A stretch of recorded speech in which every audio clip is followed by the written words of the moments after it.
দেখুন এখানে ৮০% মুসলমান, ২০% হিন্দু। যদি এখানকার মুসলমানরা দাঙ্গাবাজ হতো, এখানকার হিন্দু মুসলমানের মধ্যে যদি সাম্প্রদায়িক ভালোবাসা না থাকতো, তাহলে ৮০% মুসলমান আর ২০% হিন্দুর লড়াইয়ে কি হিন্দু এখানে টিকে থাকতে পারত? আমি গেছিলাম জাফরাবাদে, কানতে কানতে বলছে ৪ ঘন্টা ৫ ঘন্টা ধরে পুলিশকে ডেকে ডেকে পাইনি আমরা। আমি মুসলমান একই কথা সেখানে বলছে যে পুলিশকে ডেকে পাওয়া যায়নি, সেদিন সবাইকে পাওয়া গেছে। গন্ডগোলের দিন এই শামসেরগঞ্জে সবাইকে পাওয়া গেছে, শুধু পুলিশকে পাওয়া যায়নি। ৪ ঘন্টা ৫ ঘন্টা পুলিশ পাওয়া যায়নি। তারপর এই বীরপুঙ্গ পুলিশরা ডেকে নিয়ে এসছে বিএসএফ কে। এখানে অনেকে অভিযোগ করেছে আমার কাছে যে বিএসএফ এর ড্রেস পরে, আমাদের সন্দেহ বিএসএফ এর ড্রেস পরা অবস্থাতেও মনে হয়েছে কেউ না কেউ গুলি চালাচ্ছে, তারা প্রকৃত বিএসএফ নয়।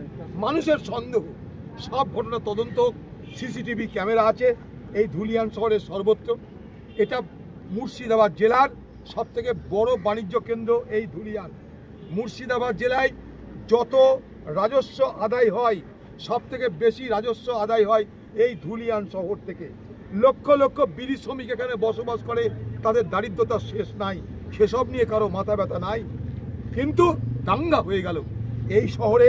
আমি আজ থেকে নয়, কয়েক দশক ধরে যাতায়াত করি।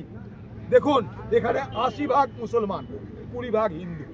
যদি এখানকার মুসলমানরা দাঙ্গাবাজ হতো, এখানকার হিন্দু মুসলমানের মধ্যে যদি সাম্প্রদায়িক ভালোবাসা না থাকতো, তাহলে ৮০% মুসলমান আর ২০% হিন্দুর লড়াইয়ে কি হিন্দু এখানে টিকে থাকতে পারত? ভালো করে বোঝার চেষ্টা করুন। কিন্তু ৮০% মুসলমান, ২০% হিন্দু, এত বছর ধরে তারা একসঙ্গে থাকতে পারলো, আজও তারা একসঙ্গে থাকতে চাইছে। কিন্তু মাঝে কিছু অশুভ শক্তি রাজনীতির কারণে, ভোটের কারণে, বিভাজনের রাজনীতির আখের গুছানোর কারণে আজ এই যে ধুলিয়ানে, শামসেরগঞ্জে, মুর্শিদাবাদ জেলায় আমাদের যুগ যুগ ধরে যে সম্প্রীতির বাতাবরণ, সেটাকে তছনছ করতে চাইছে, সেটাকে বিষাক্ত করতে চাইছে। আমরা হতে দেব না।